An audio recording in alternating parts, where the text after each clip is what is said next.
Hello সবাইকে। আজকে আমি আলোচনা করব তুলনামূলক রাজনীতির আরও একটি টপিক, যেটি হলো উত্তর আচরণবাদ বা পোস্ট বিহেভিয়ারাল অ্যাপ্রোচ। এই যে তত্ত্বটি এসছে, এটি মূলত আচরণবাদী যে ধারা ছিল বা বিহেভিয়ারাল যে রেভলিউশন ছিল বা আচরণবাদী বিপ্লব ছিল, সেই তত্ত্বটার সমালোচনা করেই মূলত এটি এসছে। এটি তুলনামূলক রাজনীতির অন্যতম গুরুত্বপূর্ণ একটি টপিক। উত্তর আচরণবাদকে আমাদেরকে জানতে হলে আমাদেরকে আগে বুঝতে হবে আমরা আচরণবাদ কেন আচরণবাদকে আমরা কেন সমালোচনা করছি এবং কেন উত্তর আচরণবাদের দরকার হলো, মানে কেন আর একটা নতুন আচরণবাদের জন্ম হলো যার জন্য আমরা আচরণবাদকে সমালোচনা করছি আর কি। তো এখানে উত্তর আচরণবাদ বলতে কি বোঝায় সেটা আগে বলি। যে মতবাদ রাজনীতিকে শুধুমাত্র বৈজ্ঞানিক পদ্ধতি, তথ্য সংগ্রহ, পর্যবেক্ষণের মধ্যে সীমাবদ্ধ না রেখে বাস্তব সমস্যা সমাধান এবং মানবিক কল্যাণের দিকটি তুলে ধরে, তাকে উত্তর আচরণবাদ বা পোস্ট বিহেভিয়ারালিজম বলা হয়।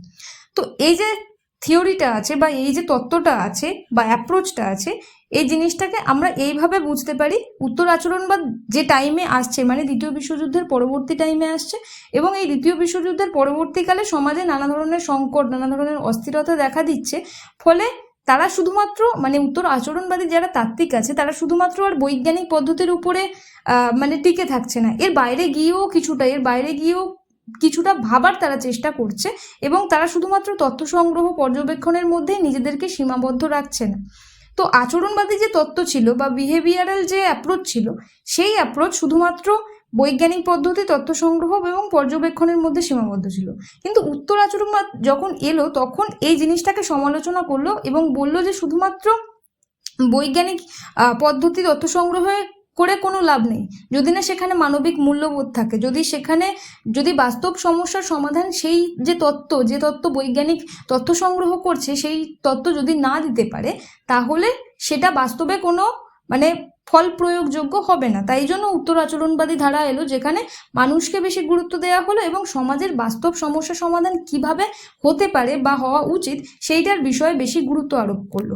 তো বেসিক ইনফরমেশন হিসেবে এটা বলতে পারি যে এই তত্ত্বের মূল প্রবক্তা হলো ডেভিড ইস্টন আচরণবাদেরও মূল প্রবক্তা ছিল, এবং উত্তর আচরণবাদ উনিই এনেছেন। কারণ উনি প্রথমের দিকে যখন আচরণবাদী ধারাতে ছিলেন, তখন উনি এটা অবজার্ভ করেছেন যে শুধুমাত্র বৈজ্ঞানিক পদ্ধতি, তথ্য সংগ্রহ, এই সমস্ত জিনিস, এই সমস্ত সায়েন্টিফিক জিনিস নিয়ে কখনো সোশ্যাল সায়েন্সের সাবজেক্টকে ঠিকভাবে বোঝা বা এর বাস্তব সমস্যার সমাধান করা কখনো সম্ভব নয়। কারণ মানুষ এবং আমাদের যে সোসাইটি আছে, আমাদের যে সমাজ আছে, সেটা সর্বদা একটা ডাইনামিক রোল প্লে করে বা একটা গতিশীল, একটা পরিবর্তনশীল রোল প্লে করে। তাই জন্য ডেভিড ইস্টন নিজেই এটা উপলব্ধি করলেন এবং উত্তর আচরণবাদ নামের একটা তত্ত্ব আবার উপস্থাপন করলেন। আচরণবাদের পরের যে ফেজটা, সেটাকে আমরা উত্তর আচরণবাদ বলছি আর কি।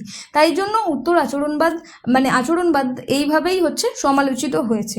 এই সময়টা কোন টাইমে এই জিনিসটা উঠে আসছে, উত্তর আচরণবাদটা উঠে আসছে, সেটা হলো দ্বিতীয় বিশ্বযুদ্ধের পরবর্তী টাইমে। তারপরে এই তত্ত্বের নাম উত্তর আচরণবাদ আমরা সবাই জানি, এবং এর উদ্ভব হয়েছে আচরণবাদকে সমালোচনা করে। অন্যান্য প্রধান তাত্ত্বিকদের মধ্যে আছে Austin Ranney, Theodore Lowi, Peter H Merkl, তারপরে রবার্ট ডাল, হেনজ ইউলাউ। এর থেকে বাইরে আরও অনেক তাত্ত্বিক আছে, কিন্তু আমি শুধুমাত্র এই তাত্ত্বিকগুলোর নামই দিয়েছি। তারপরে আসা যাক কেন উত্তর আচরণবাদ বা পোস্ট বিহেভিয়ারালিজমের উদ্ভব হলো। তো প্রথম যে কারণটা আছে সেটা হলো রাজনৈতিক এবং সামাজিক সংকট। তো রাজনৈতিক এবং সামাজিক সংকট বলতে আমরা কি বুঝি? আমরা যখন দ্বিতীয় বিশ্বযুদ্ধ দেখছি আর কি, যুদ্ধ মানে কি?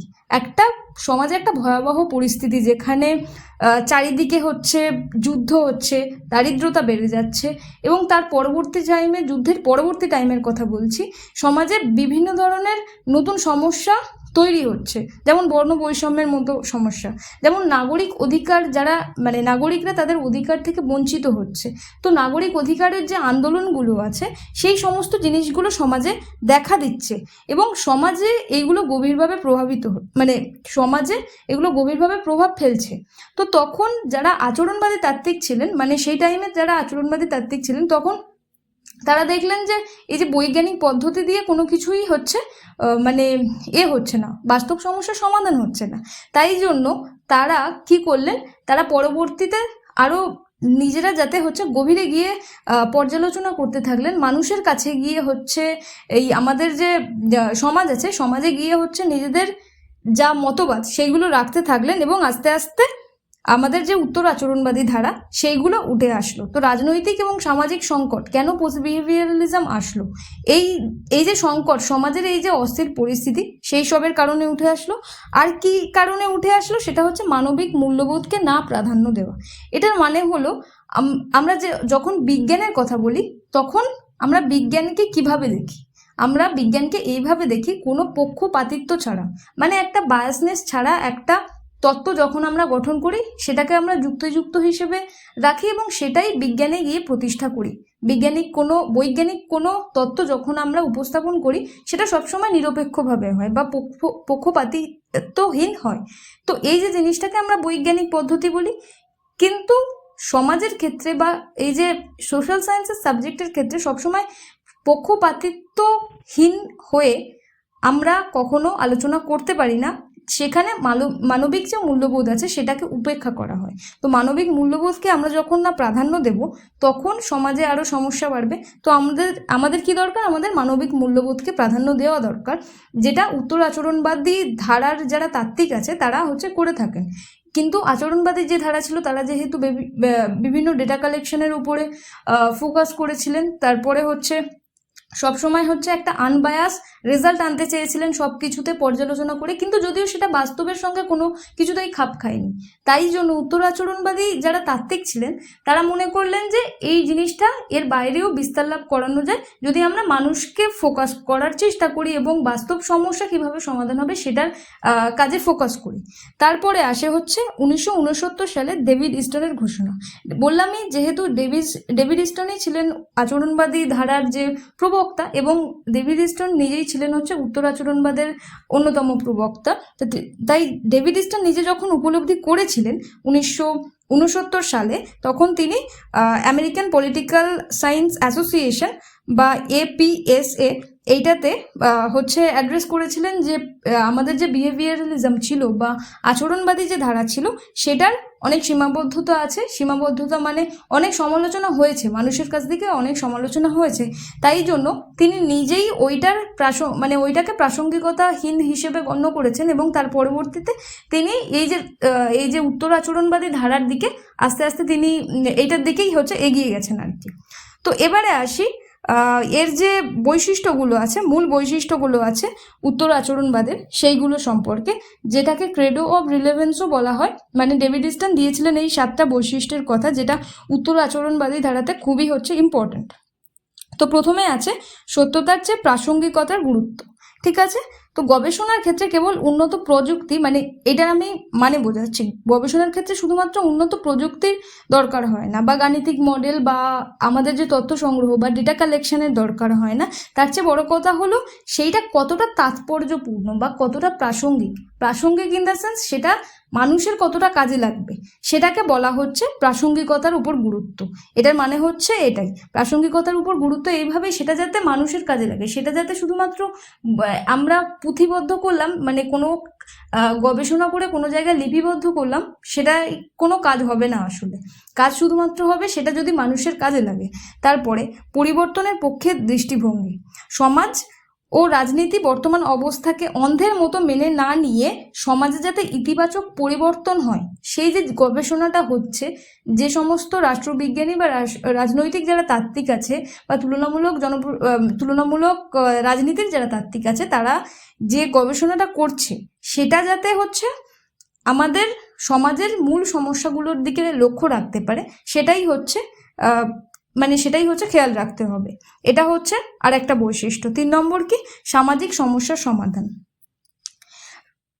এটার মানে হচ্ছে, সামাজিক সমস্যার মানে হচ্ছে এই যে জিনিসগুলো, আমাদের যে সামাজিক সমস্যাগুলো আছে, দ্বিতীয় বিশ্বযুদ্ধের পরবর্তীতে যে সামাজিক সমস্যাগুলো আমরা দেখতে পেয়েছি, সেই জিনিসগুলোর দূর করতে আমাদের কি করতে হবে? আমাদের আরও বেশি কর্মমুখী হতে হবে। কর্মমুখী ইন দ্য সেন্স আমাদের আরও হচ্ছে সব জায়গায় গিয়ে রিসার্চ করতে হবে, এবং সেটা সবসময় হচ্ছে আনবায়াস হলে চলবে না, এবং মানুষের মূল্যবোধকে আরও বেশি করে প্রাধান্য দিতে হবে। তারপর এটা হচ্ছে মূল্যবোধকে গুরুত্ব, যেটা বললামই, ভ্যালু রিলেভেন্স। এরা যেহেতু আচরণবাদীরা যেহেতু মূল্যবোধকে কম গুরুত্ব দিয়েছিল, মানে গুরুত্ব একদমই দেয়নি বললে চলে। তারা বৈজ্ঞানিক পদ্ধতি অবলম্বন করেছিল, কিন্তু সোশ্যাল সায়েন্সের সাবজেক্ট হিসেবে তারা যাতে মানুষকে বেশি মূল্যবোধ দেয়, সমাজকে বেশি মূল্যবোধ দেয়, সেটার দিকে হচ্ছে ফোকাস করতে হবে।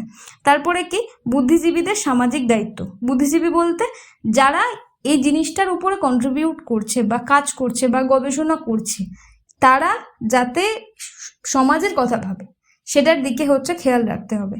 তারপরে কি, পেশাদারিত্বের গণতান্ত্রিকরণ। এটার মানে হচ্ছে আমাদের যে সোসাইটি আছে, আমাদের যে স্কুল আছে, কলেজ আছে, এই সমস্ত জায়গাকে রাজনীতি থেকে বিচ্ছিন্ন রাখলে হবে না। এই সমস্ত জায়গায় যাতে সবাই গণতান্ত্রিক উপায়ে বিভিন্ন ধরনের কার্য করার ফলে উত্তর আচরণবাদকে আরও বেশি করে এগিয়ে নিয়ে যেতে পারে, বা আচরণবাদী যে ধারা বা মানুষের মূল্যবোধ এবং বাস্তব সমস্যা কীভাবে সমাধান হতে পারে, সেই সমস্ত কিছুকে এগিয়ে নিয়ে যেতে পারে, সেই জিনিসটার উপরে বেশি গুরুত্ব দিয়েছে এইটা। তো এই ছিল হচ্ছে আজকের ভিডিও। Thank you.